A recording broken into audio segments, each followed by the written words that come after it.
Hi everyone, welcome to GATE CS coaching. तो दोस्तों NTPC की तरफ से रिक्रूटमेंट निकल के आ रही है फॉर द ईयर 2022।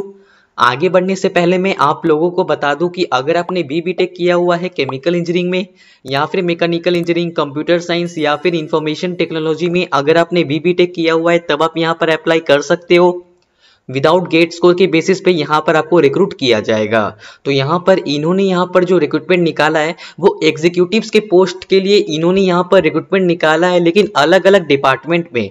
जैसा कि आप यहाँ पर देख सकते हो कि पहला जो पोस्ट है वो है executive process engineering urea and ammonia में इन्होंने यहाँ पर रिक्रूटमेंट निकाला है। इस पोस्ट के लिए इन्होंने यहाँ पर एक ही वैकेंसीज निकाली है। अगर आप इस पोस्ट के लिए अप्लाई करना चाहते हो तो उसके लिए अगर आपने बीटेक किया हुआ है केमिकल इंजीनियरिंग में मिनिमम 60% मार्क्स के साथ, तब आप यहाँ पर अप्लाई कर सकते हो। सॉरी टू से बट इस रिक्रूटमेंट में फ्रेशर्स अप्लाई नहीं कर सकते क्योंकि सभी पोस्ट के लिए एक्सपीरियंस मैंडेटरी है। अगर आपके पास एक्सपीरियंस है तभी आप यहाँ पर अप्लाई कर सकते हो। इस पोस्ट के लिए इन्होंने यहाँ पर 5 साल का पोस्ट क्वालिफिकेशन एक्सपीरियंस मांगा है।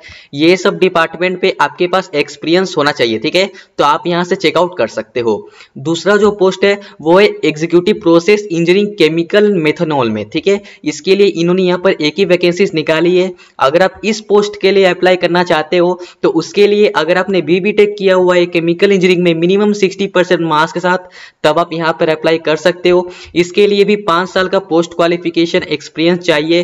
किसमें चाहिए तो आप यहाँ पर देख सकते हो, ये सब डिपार्टमेंट में 5 साल का एक्सपीरियंस चाहिए, ठीक है। तो आप यहाँ से चेकआउट कर सकते हो। तीसरा जो पोस्ट है वो है executive sustainable development carbon management में, ठीक है। तो इसके लिए इन्होंने यहाँ पर 2 वैकेंसीज निकाली है। अगर आप इस पोस्ट के लिए अप्लाई करना चाहते हो तो उसके लिए अगर आपने पोस्ट ग्रेजुएट किया हुआ है या फिर ग्रेजुएट हुए हो इन्वायरमेंट इंजीनियरिंग में, यानी अगर आपने इन्वायरमेंट इंजीनियरिंग किया हुआ है, बीटेक किया या फिर एमटेक किया हुआ है इन्वायरमेंट इंजीनियरिंग में मिनिमम 60% मार्क्स के साथ, तब आप यहाँ पर अप्लाई कर सकते हो। या फिर अगर आपने एमबीए किया हुआ है या फिर एमएससी किया हुआ है इकोनॉमिक्स में या फिर इन्वायरमेंट सस्टेनेबिलिटी पब्लिक पॉलिसी में अगर आपने ये सब किया हुआ है तब आप यहाँ पर अप्लाई कर सकते हो, ठीक है। इसके लिए इन्होंने यहाँ पर 2 वैकेंसीज निकाली है और इसके लिए भी 2 साल का पोस्ट क्वालिफिकेशन एक्सपीरियंस चाहिए। किसमें चाहिए तो इन्होंने यहाँ पर कई सारे डिपार्टमेंट बताई हुई है। ये सब डिपार्टमेंट में आपके पास एक्सपीरियंस चाहिए, ठीक है। तो आप यहाँ से चेकआउट कर सकते हो। दूसरा जो पोस्ट है वो है एग्जीक्यूटिव बायो एनर्जी। इसके लिए भी एक ही वैकेंसीज इन्होंने यहाँ पर निकाली है। अगर आप इस पोस्ट के लिए अप्लाई करना चाहते हो तो उसके लिए अगर आपने ग्रेजुएट हुए हो, अगर आपने बीटेक किया हुआ है मैकेनिकल इंजीनियरिंग में या फिर केमिकल रिन्यूएबल इंजीनियरिंग में, अगर आपने बीटेक किया हुआ है तब आप यहाँ पर अप्लाई कर सकते हो। मिनिमम 60% मार्क्स होना चाहिए, तब आप यहाँ पर अप्लाई कर सकते हो, ठीक है। इस पोस्ट के लिए भी कम से कम 3 साल का एक्सपीरियंस होना चाहिए ये सब डिपार्टमेंट में, ठीक है। तो आप यहाँ से चेकआउट कर सकते हो। दूसरा जो पोस्ट है वो है एग्जीक्यूटिव इंफॉर्मेशन टेक्नोलॉजी। इस पोस्ट के लिए इन्होंने यहाँ पर एक ही वैकेंसीज निकाली है। अगर आप इस पोस्ट के लिए अप्लाई करना चाहते हो तो उसके लिए अगर आपने बीटेक या फिर एमईएम किया हुआ है कंप्यूटर साइंस में या फिर इंफॉर्मेशन टेक्नोलॉजी में मिनिमम 60% मार्क्स के साथ, तब आप यहाँ पर अप्लाई कर सकते हो। इसमें भी 3 साल का पोस्ट क्वालिफिकेशन एक्सपीरियंस चाहिए, ठीक है। तो आप यहाँ पर डिपार्टमेंट देख सकते हो। ये सब डिपार्टमेंट ये सब इंडस्ट्री में आपके पास 3 साल का वर्क एक्सपीरियंस होना चाहिए, ठीक है। तब आप यहाँ पर अप्लाई कर सकते हो। दूसरा जो पोस्ट है वो है एग्जीक्यूटिव LAR&R, ठीक है। इस पोस्ट के लिए इन्होंने यहाँ पर 11 वैकेंसीज निकाली है। अगर आप इस पोस्ट के लिए अप्लाई करना चाहते हो तो उसके लिए अगर आपने पोस्ट ग्रेजुएट किया हुआ है या फिर अगर आपने पोस्ट ग्रेजुएट डिप्लोमा किया हुआ है रूरल मैनेजमेंट में या फिर रूरल डेवलपमेंट या फिर अगर आप बीटेक किए हुए हो तब भी आप यहाँ पर अप्लाई कर सकते हो, ठीक है। मिनिमम 60% मार्क्स के साथ किया हुआ होना चाहिए। इसके लिए भी इन्होंने यहाँ पर 2 साल का एक्सपीरियंस मांगा है, ठीक है। तो आप यहाँ पर इंडस्ट्री साथ ही साथ यहाँ पर आप डिपार्टमेंट भी देख सकते हो कौन कौन से इंडस्ट्री में यहाँ पर एक्सपीरियंस चाहिए, ठीक है। तो आप यहाँ से चेकआउट कर सकते हो। तो दोस्तों अब मैं बात करता हूँ सैलरी के बारे में। तो अगर आप एग्जीक्यूटिव प्रोसेस इंजीनियरिंग यूरिया या फिर एमोनिया या फिर एग्जीक्यूटिव प्रोसेस इंजीनियरिंग केमिकल या फिर मेथनॉल के पोस्ट के लिए अप्लाई करना चाहते हो तो उस पोस्ट के लिए आपको यहाँ पर 1 लाख रुपीज पर मंथ मिलने वाली है। अगर आप executive sustainable development carbon management या फिर एग्जीक्यूटिव बायो एनर्जी या फिर एग्जीक्यूटिव आईटी के पोस्ट के लिए अप्लाई करना चाहते हो तो उसके लिए आपको यहाँ पर 90,000 रुपीज पर मंथ मिलने वाली है, ठीक है। ये सिर्फ और सिर्फ बेसिक पे है और इसमें कई सारे अलाउंसेस भी ऐड होने वाली है, जैसे कि कंपनी एकोमोडेशन, HRA, ठीक है, मेडिकल फैसिलिटीज, ये सब ऐड होने वाली है, ठीक है।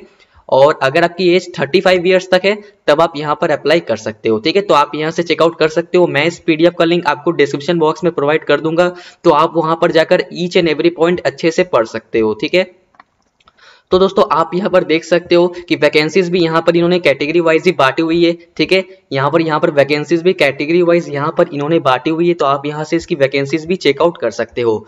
जैसा कि ये गवर्नमेंट एग्जाम है तो इसमें मेडिकल एग्जामिनेशन तो होगा ही। ठीक है, तो आपको यहाँ पर मेडिकल एग्जामिनेशन देना पड़ेगा। ओनली इंडियन नेशनल्स ही इसके लिए अप्लाई कर सकते हैं। ठीक है, लेकिन इसमें कुछ रिलैक्सेशन भी है। SC/ST के लिए 5 साल का रिलैक्सेशन है, OBC कैंडिडेट्स के लिए 3 साल का एज रिलैक्सेशन है, PWD कैंडिडेट्स के लिए 10 साल का रिलैक्सेशन है। ठीक है, तो आप यहाँ से रिलैक्सेशन को भी चेकआउट कर सकते हो। तो दोस्तों अगर मैं बात करूं इसकी जॉब लोकेशन के बारे में, तो ऑल ओवर इंडिया में एनटीपीसी के जितने भी स्टेशन, प्रोजेक्ट या फिर सब्सिडायरीज हैं वहां पर आपको पोस्ट कर दिया जाएगा। ठीक है, ऑल ओवर इंडिया में आपको कहीं भी पोस्ट कर दिया जाएगा, तो आप यहां से इसकी जॉब लोकेशन भी चेकआउट कर सकते हो। तो कैसे अप्लाई करना है, तो आपको ऑनलाइन ही अप्लाई करना है। ठीक है, आपको इनके ऑफिशियल वेबसाइट पर जाकर ही ऑनलाइन ही अप्लाई करना है। ठीक है, अगर मैं बात करूं एप्लीकेशन फीस के बारे में, तो अगर आप जनरल या फिर EWS या फिर OBC कैंडिडेट हो तो आपको 300 रुपीज का एप्लीकेशन फीस देना पड़ेगा। अगर आप SC/ST PWD कैंडिडेट हो और आप फीमेल कैंडिडेट हो तो आपको कोई सा भी एप्लीकेशन फीस नहीं देना पड़ेगा, यानी आप फीस एग्जेम्प्टेड कैंडिडेट हो। ठीक है, तो फीस पेमेंट कैसे करना है, आप चाहो तो फीस ऑनलाइन भी दे सकते हो या फिर ऑफलाइन भी दे सकते हो। ठीक है, अगर आप ऑनलाइन के माध्यम से देना चाहते हो तो आप क्रेडिट कार्ड, डेबिट कार्ड के माध्यम से आप यहाँ पर दे सकते हो। अगर आप ऑफलाइन के माध्यम से देना चाहते हो तो आप यहाँ से देख सकते हो। ठीक है, एक बार फीस होने के बाद रिफंड नहीं होने वाला। ठीक है, तो आप यहाँ से चेकआउट कर सकते हो।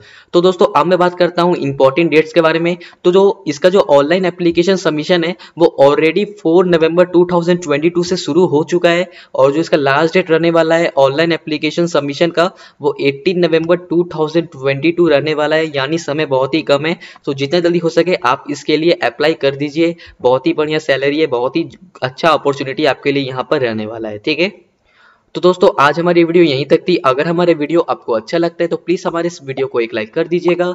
अगर आप हमारे यूट्यूब चैनल पे नहीं हो, लास्ट तक वीडियो देख रहे हो, प्लीज हमारे यूट्यूब चैनल को भी सब्सक्राइब कीजिएगा। तब तक के लिए बाय दोस्तों।